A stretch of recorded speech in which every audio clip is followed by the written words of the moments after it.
the kill to anyone else.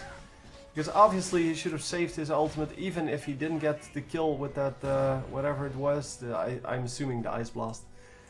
Because, yeah, we have Vayne who can easily chase down people. We have these two guys who both have a jump. It shouldn't have been a problem. By the way, this is very nice that she escapes at very low health. So, so awesome when that happens, right? When someone ults you and you get away with no health at all. And yeah, the Shen really messing up quite a bit. Yeah, he did the taunt there, but the taunt was not long enough, so he didn't get to the tower aggro on Nunu like he wanted. It's kind of silly. And we see that the entire team is here to gank our Nunu. But Nunu either wised up or actually noticed something on the map. No, he couldn't have seen any of this. So he wised up, he realized, well, I might be a little bit far forward. And since I'm the only one here, should probably retreat. I mean, Vayne can still make something out of that, but yeah, he's not Vayne. I really get disconnecting again. That's really not helpful, since she has 7 kills. Has the most kills on the team, by the way. 25 to 15 currently. So it seems that this is not going to be an interesting game. Duh. That really doesn't matter with the score, but it's not going to be a very close game, at least. Yeah, there's 6k gold difference, well, 5.5k gold difference between the two teams. But yeah, well, it's divided differently. Obviously, Amumu has a lot of the gold here, whereas here the gold goes to Irelia and well, Vayne and come on, what's your name? Malzahar. Yeah, I wasn't paying attention to my cursor there. Obviously, it would display on my cursor. But, well, Nunu dies again. And, yeah, he's now 2-2. So, it's not a big deal that he dies, but it is a big deal that he picked up 2 kills. He shouldn't steal kills like that. And, because that really takes away gold from your carries. And unless you have to, you should try to avoid it as much as possible. So a nice ward outside of the bush. That's what the pros do. I've only seen that once in a high elo game, by the way.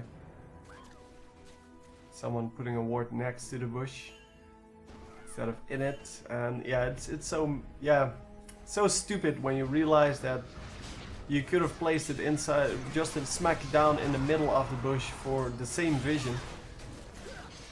But no, people always want to ward the edge of the bush, and well, I've had it as well, so don't get me wrong. I mean, I've placed so many wards that obviously I misplaced some wards as well.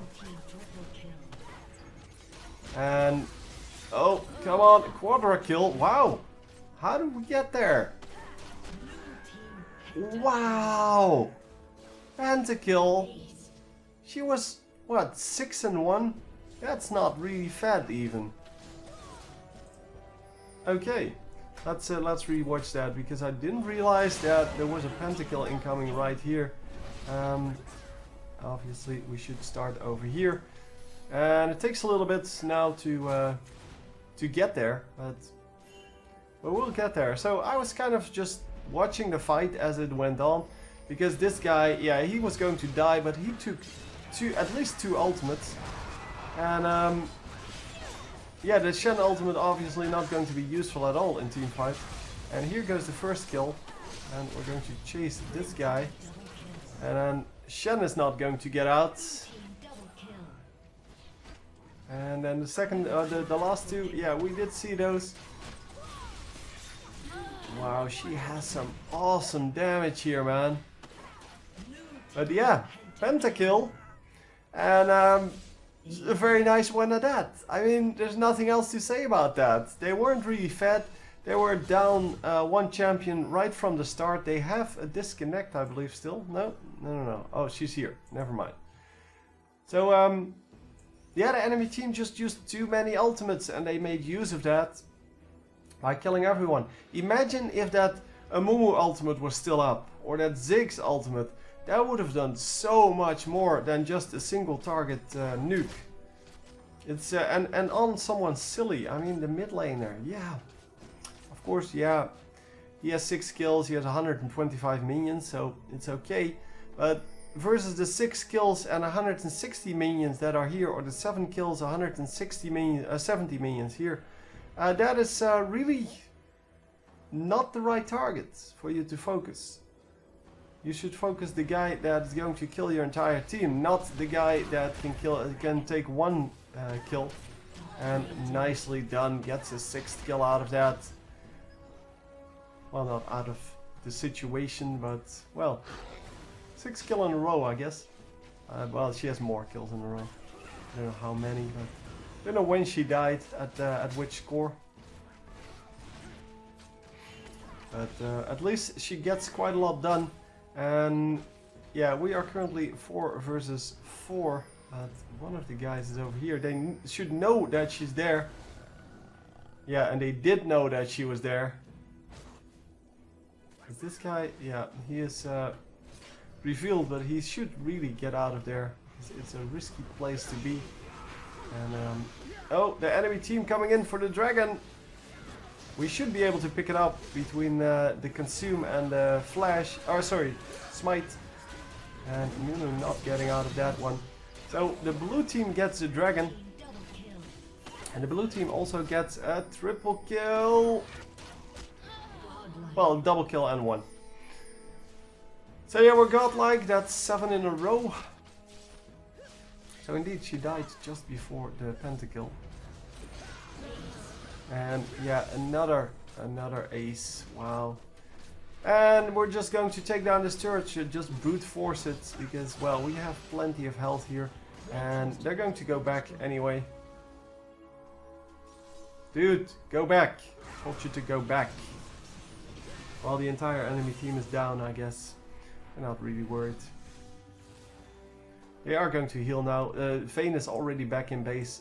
She thinks, well, screw you guys. We took out a turret. I'm going to buy an Infinity Edge. Oh, or Last Whisper. That's good too. But Infinity Edge should really be part of your early builds. Yeah, I've explained it a couple of times already. I will explain it once more. Why you build Infinity Edge. Why the AD carry build is the AD carry build. First of all, you start off with the BF sword. Well, you can go Dorns if you're having trouble and blah blah blah. But your main build is going to be BF sword into the lifesteal thingy, the Vampiric Scepter. And after that, you finish your Infinity Edge, because your Infinity Edge helps you with one-hit shots. So it does a lot of extra damage to one-hit shots. Then after that you build the Phantom Dancer, because by that time, well, by the time you have Zeal, you should be able to team fight, or you should be team fighting.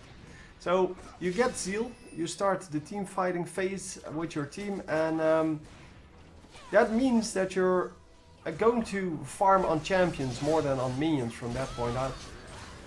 But what you're doing with that Phantom Dancer is add extra damage to your overall damage output. It outputs more damage, well, over time or per second than, well, finishing, for example, the Bloodthirster would do.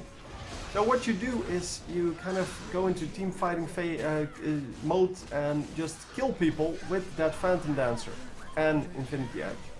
Then after the Infinity Edge, because you already have the lifesteal, you want more lifesteal, so you finish the Bloodthirster, which makes you able to do even more damage, but also stay alive in later game team fights. And then after that, you go into either Last Whisper into what he's building here, the Guardian Angel, or you go Guardian Angel into Last Whisper, depending on how fat you are, how well the game is going, and things like that. But you always want those items, and of course boots are your first requirement, so you finish them. Well, you get boots level 1 at level 1, because you start with boots and potions. And after that, so you either go for boots level 2, and the upgrade straight after your BF sword, or you go for it yeah, even before your BF sword, depending on what you need. So obviously if you're up against someone like Blitzcrank, you want the movement speed, because you want to be able to stay behind or to keep minions between you and him all the time. If you're up against someone like Shen, like in this case, then you really don't care too much. So you can live with boots level 1, no problem. And then you will get boots level 2 after your BF sword. Your upgrade, whatever you want to be, your upgrade to be, you can go your upgrades whenever, it doesn't matter, after Infinity Age maybe even, or not at all, like this Vayne is doing. Because if you don't like the upgrades for your champion, then don't buy them. I mean, it's as simple as that. But yeah, you do need to farm quite a bit, and that's why that Infinity Edge is so useful instead of the Bloodthirster, because it helps you last hit, it helps you harass with one-shot attacks, and it just adds a crap ton of damage to everything. It adds about 200 damage to your to every attack. So this adds at maximum 100 damage. But the Infinity Edge adds on average 200 damage, because, well, it's dependent on critical strike and blah blah blah. But still, wow, that was a lot of damage. Yeah, definitely AP Nidalee there. Yeah, that's why I like AP Nidalee, man. Random javelins to the face, and that's exactly what you don't want as a carry. Yeah, a great ultimate from Ziggs there, immediately taking out the Vayne, and now that Vayne is gone, really need to make it out. This guy, does he have anything? Yeah, he can still spam some stuff. Should have definitely spammed on this minion, because that will jump to the next minion and to one of the champions. But didn't realize that he could do that or something like that. Anyhow. Yeah, we're completely losing this team fight for the simple fact that we lost our carry. And nobody realized apparently. So that's why we're losing all of these people. We lost 3 more people than we should have. For the simple reason that when Vayne died, everyone should have retreated. Obviously they should have taken some shots at the enemies, but they should have retreated. And yeah, it's better to go for Baron here than for the inhibitor. The inhibitor doesn't mean anything. And yeah, she's not going to get it on her own. But blue team does realize, hey, Baron. There's a ward there, so it's kind of easy to notice. But yeah, Baron is of course up. Baron is... yeah, Baron is a very high price target, and it is going to go down right now. But yeah, they disrupted that. And wow, the Ziggs ultimate this time not as good. Ashe still has her ultimate up. What? Just use that already. Yeah, she's now going to die because the ultimate at short range doesn't do anything. And yeah, they're going to try to snipe this guy, but they could see him with that ward. So I don't know why he did so much. He had so much problem. Oh, wow. And we are going to lose a Mumu here. Well, not lose, pick up. We are the blue team, man. So Mumu goes down. Come on. Come on. Jump on him. Yes. Nicely done. And now this guy, this Shen, is going to go down because, well, Shen is still a support. He can't really do that much. And he's definitely not going to be able to fight this guy. But he gets far enough away. He gets into tower range. And yeah, with Nidalee coming up, he of course was safe.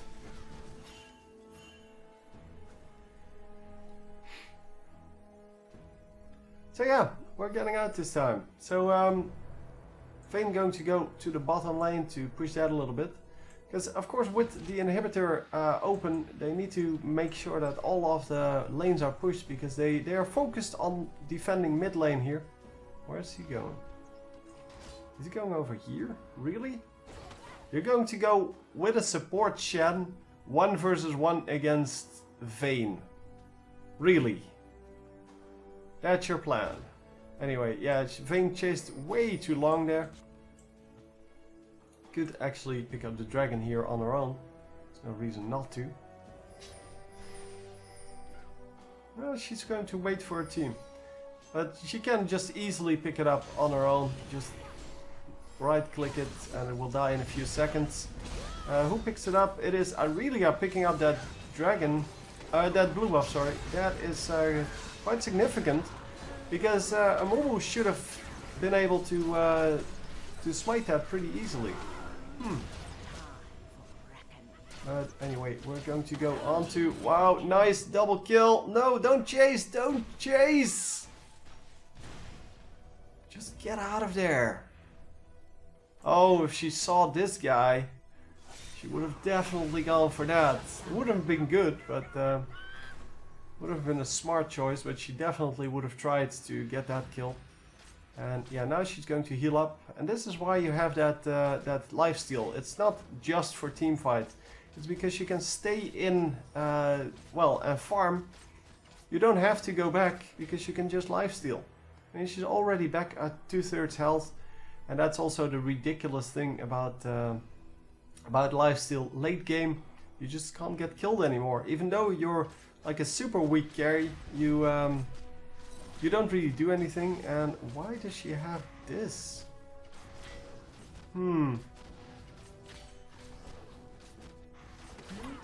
Gains 100% attack speed and 100% critical strike chance, but you already have a lot of critical strike chance.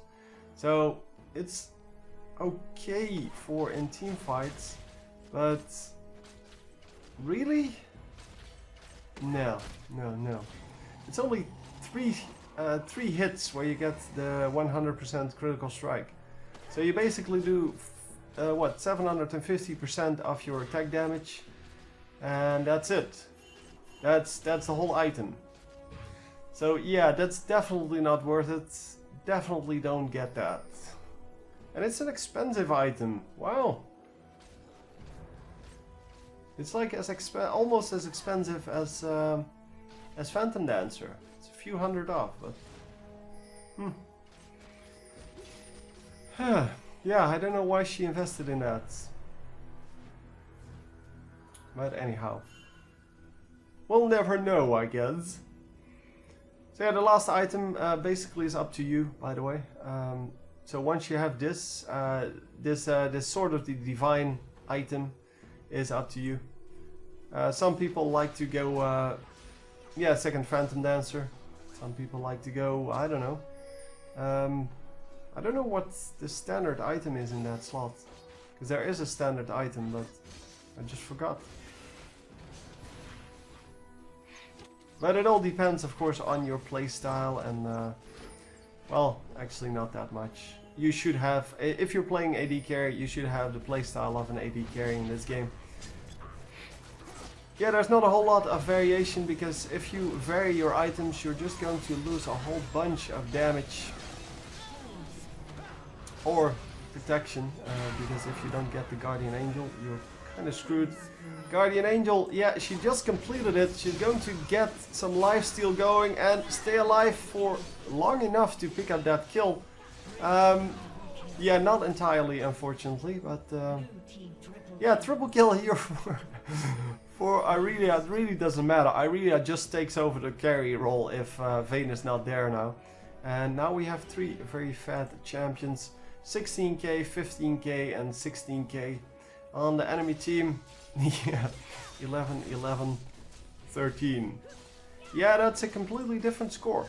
And of course, even though Ziggs does great AoE damage on things, he's not a great nuker. And not in the late game anyway. Yeah, he still does a ton of damage, don't get me wrong, but he's just not super, I will kill one guy and then run out and then kill another guy afterwards. No, his ultimate does a lot of damage, and in teamfight it is definitely very, very dangerous. But yeah, you really do have to protect him to make him do damage, because yeah, great burst casters, they just do their damage whatever happens. Even if they die almost instantly, they will still do their damage. Think of Veigar. He still does damage even though you pretty much can instantly kill him. He still he only needs a little bit. Come on, disrupt him. Yeah, there you go. Kill him. That's good too. So this guy had the silence, this guy has the condemn, and they still didn't manage to stop him from well, teleporting away. They did kill him eventually, of course, but you should immediately realize that if he's going to do that, I need to disrupt him immediately, like with any charge or chains. No, how do you call those? Ultimate you need to charge basically. I forgot what they're called. Very nice kill there from Ziggs. He did a good job. Double kill even. So well done. Yeah, but he dies so easily before he gets his damage done normally. Of course, with his ultimate up, it is still a great amount of damage that comes your way. If he hits that ultimate, that is. I mean, Vayne could have easily just tumbled out of it. And then either only taken less damage, but most likely just taking no damage. If she paid attention, because she was pretty low. And you never want to take the Ziggs ultimate straight to the face. Obviously it's hard to land the Ziggs ultimate properly. So right on target, because it takes a long time to charge out or to get there. And you definitely don't want to warn your opponents normally that that ultimate is coming in. But yeah, well, that's how the ultimate works. Yeah, we're going to get another double kill here, because they really don't care about tower damage anymore. Well, I really cared a little bit. Oh, are you kidding me? Sin! Wow, Sin's out messing up so hard there. The Ziggs ultimate misses, and she is going to make it out, in fact. No. Oh, she has lifesteal, never mind. But yeah, Amumu is still pretty dangerous against her. She needs to run. Oh, she has Guardian Angel. That's good enough. Kill the Ziggs. Finish him off. There we go. Oh, nicely done. Wow, that Irelia chase, man. And she's still at pretty decent health now. I didn't see, because of all the things that are happening around her, I didn't see the Guardian Angel thingy. But yeah, obviously she had that up. That's why she stayed in. Otherwise she would have ran away, I guess. But nicely done. So Guardian Angels, of course, are going to be nerfed at some point, because they're really just way too strong. And they're ridiculous on AD carries and such. But yeah, well, they are great while they last. Yeah, well, we'll see. The problem, of course, is that they provide magic damage, armor, and that second health, second life, I guess. It's just too much. It's too much in one item, and good defensive items are very hard to find. So it's this one item or nothing. And it would really be great if they just had an item that combined like armor, magic resist, and health in one item, but not with a silly thing like a second life as well. But yeah, well, maybe they should replace the Guardian Angel with just that. Just no second life, but you would get the so the chain armor. I forgot what it's called. Chain vest. That's what it's called. Chain vest, Negatron cloak, and Giant's belt into one item, and then just say it boosts your items or your armor by 10% or something random like that. But yeah, the whole item is just a little bit overpowered. It's for AD carries, that is, and for anyone with lifesteal really, and decent damage. Anyway, very nice game. A very unexpected early pentakill, and I hope you enjoyed, and I will see you next time. GG.